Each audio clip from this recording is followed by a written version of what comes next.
ഇന്ന് തന്നെ സബ്സ്ക്രൈബ് ചെയ്യൂ, നിങ്ങളുടെ പ്രിയപ്പെട്ട ഷോസ് കാണൂ.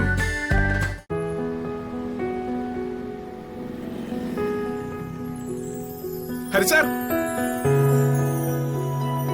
സാർ.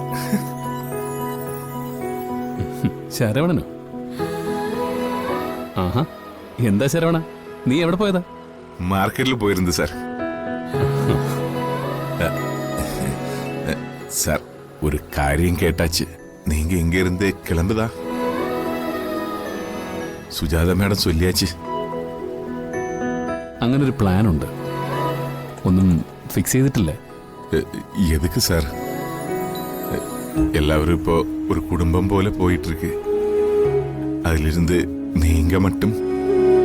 ശരവണ, സുജാത ആന്റിയോട് ഞാൻ അതിന്റെ കാരണമൊക്കെ പറഞ്ഞിട്ടുണ്ട്.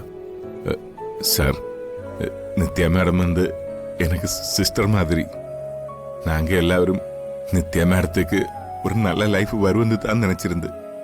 அது அந்த ஜீவன் கூட இல்ல சார், அவர் வந்து கொலையாளி. ശരവണ നടന്നോളൂ. சார், ஜீவன் அவர் வந்து என்ன எது வேணே பண்ணட்டும் சார். நித்யா மேடம் அதுக்குள்ள பெட்டு போயிருக்கு சார். கொஞ்சம் வெயிட் பண்ணலாமா சார்? சுஜாதா மேடம் கூட சொல்லியிருக்கு, நித்யாவே உங்க கூட.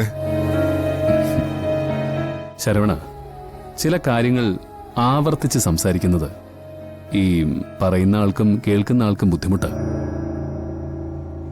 ഞാനിനി ഇത്തരം കാര്യങ്ങളൊന്നും സംസാരിക്കുന്നില്ല. അപ്പോ നീங்க முடிவு பண்ணிட்டீங்களா സാർ? തീരുമാനിക്കണം, തീരുമാനിച്ചേ പറ്റൂ. നമ്മുടെ നിത്യയ്ക്ക് ഒരു തീരുമാനം എടുക്കാൻ പറ്റാത്തത് ഞാനും കൂടെ ഇവിടെ ഉള്ളതുകൊണ്ടാണ്. അത് ഞാൻ മനസ്സിലാക്കണ്ടേ? അയ്യോ, ഈ ഒഴിഞ്ഞു മാറുന്നത് നിത്യ ഓർത്തിട്ടൊന്നുമല്ല, അത് സ്നേഹ കൂടുതലുമുണ്ട്. ശരവണൻ കേട്ടിട്ടുണ്ടോന്നറിയില്ല, ഈ പിടിച്ചെടുക്കുന്നത് മാത്രമല്ല സ്നേഹം, വിട്ടുകൊടുക്കുന്നതും സ്നേഹം തന്നെയാണ്. സാർ, ഞാൻ யாரும் அல்ல சார். எனக்கு எந்த ரைட்ஸும் கிடையாது.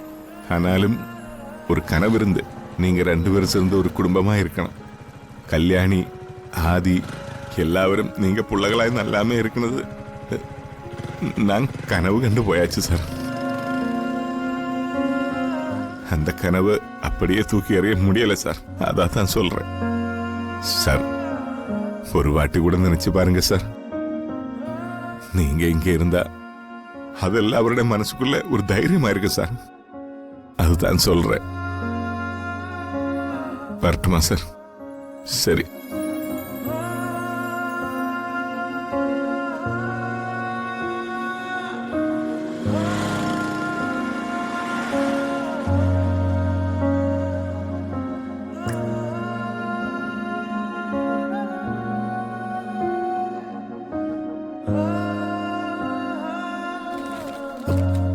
ബൈക്കിന്റെ EMI അടയ്ക്കാൻ പറ്റാത്തതിന് യുവാവ് ആത്മഹത്യ ചെയ്തെന്ന്.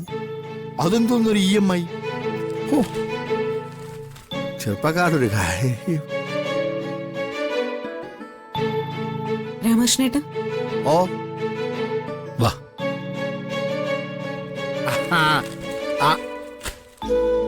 എന്താ രണ്ടുപേരും കൂടി? രഘു ഇരിക്കേ.